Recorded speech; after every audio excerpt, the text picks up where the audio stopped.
Bon, ok, j'en conviens, le titre fait peut-être un petit peu vendeur d'assurance, ou de capote, ou de crème solaire, ou de système d'alarme à la con de type Vérissure.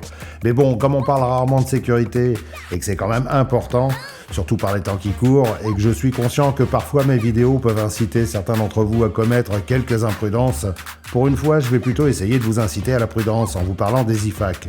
Bonjour à tous, vous êtes sur la chaîne du Docteur Le Goût des Lames.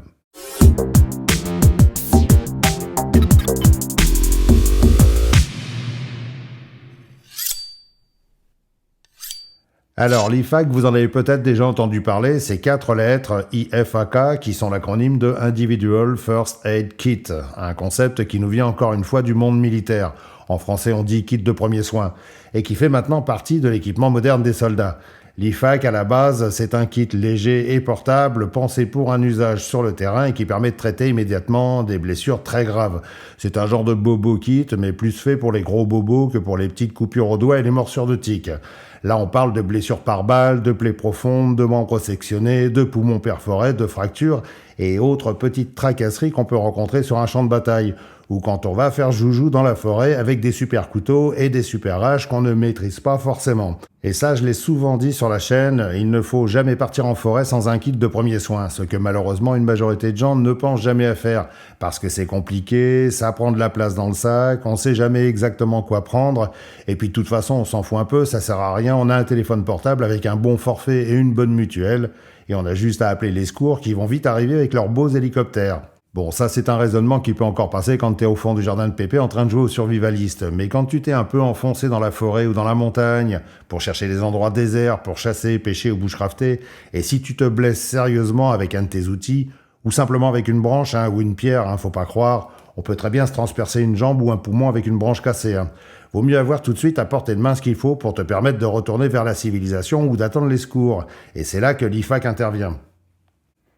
Les IFAC, il en existe plein de sortes, entre ceux qu'on se constitue soi-même, souvent mal faits, ceux qu'on trouve tout faits dans les supermarchés, ou parfois fournis par certaines marques de voitures, souvent allemandes d'ailleurs.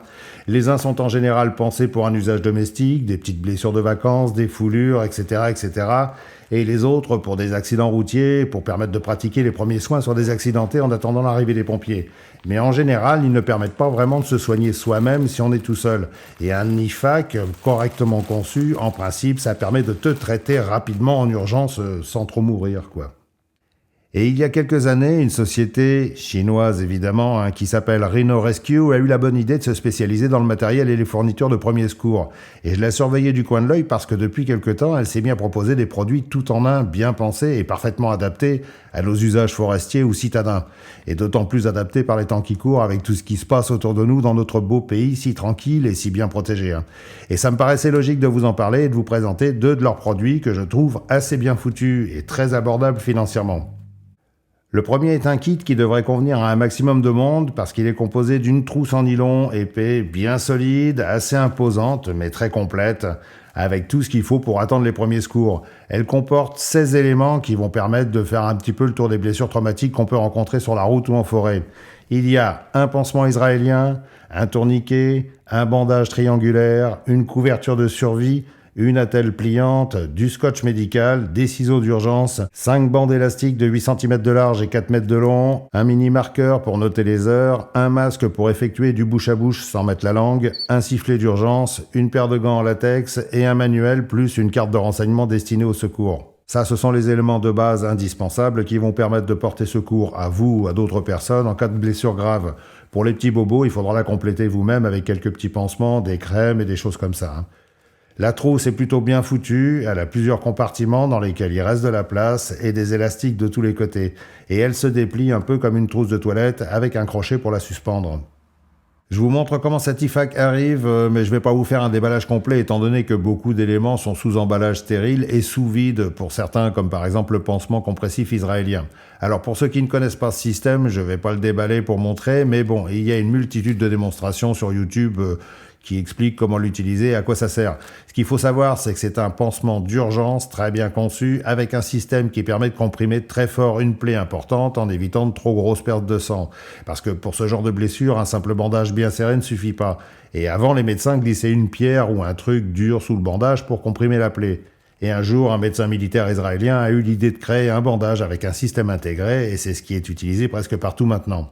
Le tourniquet, beaucoup d'entre vous connaissent maintenant, hein, c'est un autre système qui vient du monde militaire, comme beaucoup de choses d'ailleurs. Hein. C'est la version moderne du garrot, c'est un système assez élaboré qui permet de garrotter un membre très fortement, tout en permettant de le desserrer régulièrement pour éviter les complications. Je ne vais pas vous faire un cours de secourisme, mais ce qu'il faut savoir, c'est que l'utilisation d'un tourniquet doit respecter certains protocoles, qu'en général les secouristes et les infirmiers connaissent. Parce qu'un mauvais usage d'un tourniquet, comme n'importe quel garrot d'ailleurs, hein, ça peut provoquer des problèmes. Et c'est pour ça qu'il y a un petit marqueur qui est fourni pour pouvoir noter l'heure de la pause du garrot, pour que les secours sachent quoi faire. Évidemment, quand on est tout seul sur un champ de bataille avec une balle dans le bras, ou quand on est parti en bushcraft solo et qu'on s'est ouvert la jambe avec sa hache, on a intérêt à connaître un minimum ces protocoles. Mais bon, c'est pas sorcier non plus, il faut juste le savoir. Sinon, pour le reste, vous savez en gros à quoi ça sert. Hein. Le pansement triangulaire, c'est pour se faire une bandoulière en cas de blessure au bras. L'attelle pliante, c'est en cas de fracture ou forte entorse. Les ciseaux d'urgence, c'est pour permettre de découper les vêtements sans blesser la personne. Les gants latex, c'est pour le toucher rectal. Et le sifflet, c'est pour celui qui se fait faire le toucher rectal pour appeler les secours. La pochette est de bonne qualité, elle est dans une toile de type Cordura, bien épaisse et bien raide, qui fait 600 deniers, ce qui est pas mal quand même. Hein. Les coutures sont nickel, il y a des élastiques en dessous pour ajouter des éléments, des pochettes à l'extérieur, dont une pour les ciseaux avec une sécurité, si vous voulez les garder à portée de main, du scratch pour accrocher des patchs, et l'arrière se fixe avec des passants molis à un sac ou à une ceinture, où est-ce que vous voulez. C'est clairement l'IFAC à avoir dans la boîte à gants de sa voiture ou dans son sac à dos, hein, si on a de la place évidemment. Hein.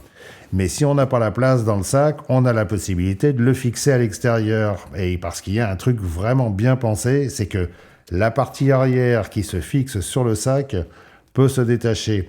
On a juste à défaire une boucle et à tirer pour récupérer l'IFAC en laissant le support sur le sac. Et ça, c'est le truc en plus super malin.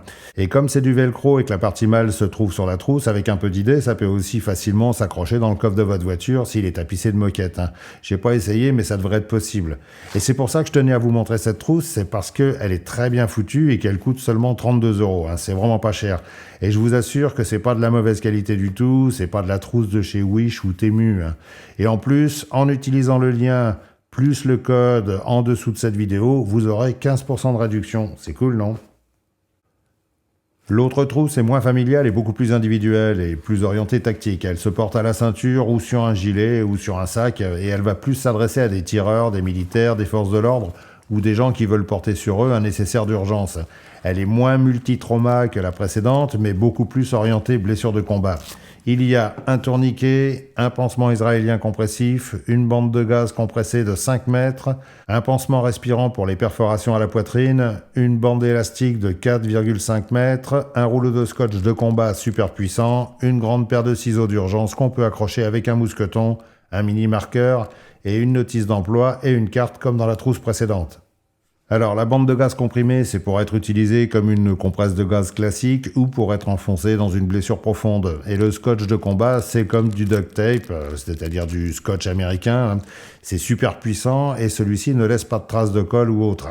Et c'est fait pour réparer en urgence des plaies ou faire tenir solidement des pansements.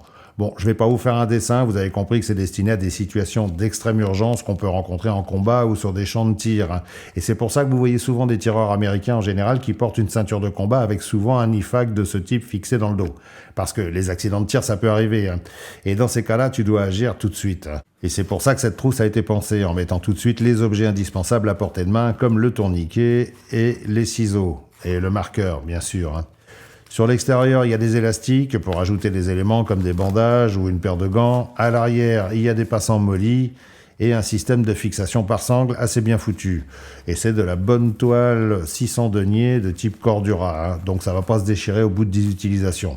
Bon, niveau encombrement, c'est pas ce qui se fait de plus compact, il y a mieux forcément. Mais bon, ce qu'il faut savoir, c'est qu'en général, un tourniquet un peu sérieux et un pansement israélien, ça représente déjà un certain volume. Et comme les pansements israéliens sont emballés sous vide pour des raisons d'hygiène et de compacité, donc ce genre de kit, ça a fatalement un certain volume. Et il en existe plusieurs types, certains sont mieux conçus que d'autres, plus faits pour être discrets à la ceinture. Beaucoup de marques dans l'univers tactique en font, mais bon, c'est souvent plus cher. Là, on est sur un système complet et assez pratique qui fait 45 €. Et bien sûr, vous bénéficiez de 15% de réduction avec le lien en dessous. Voilà, je pense que j'ai fait le tour de la question. Les détails d'utilisation, vous en trouverez à foison sur le net. Avoir ce genre de kit ne demande pas d'avoir un diplôme de médecine, mais ça demande quand même de s'informer un minimum sur la façon de les utiliser, pour pas faire de conneries. Mais bon, à mon sens, c'est totalement indispensable pour des gens avertis et préparés comme vous êtes. On m'a souvent demandé d'aborder le sujet des kits de soins, mais je trouvais ça assez compliqué et un peu clivant parce que beaucoup ont leur propre vision de la chose et il y a toujours ceux qui savent tout mieux que tout le monde et qui finissent par pourrir le sujet avec leurs critiques à 2 balles. Donc là au moins, je présente des kits de secours tout prêts, faits par une société spécialisée, donc bien pensés et difficilement critiquables. Sauf par les enculeurs de mouches, bien sûr. Allez, je vous remercie d'avoir regardé cette vidéo. Prenez bien soin de vous et de vos proches. Et si cette vidéo vous intéressait et que vous en voudriez d'autres du genre, eh bien, n'hésitez pas à le dire, j'en tiendrai compte. En attendant, faites gaffe à vous et restez affûtés. Salut!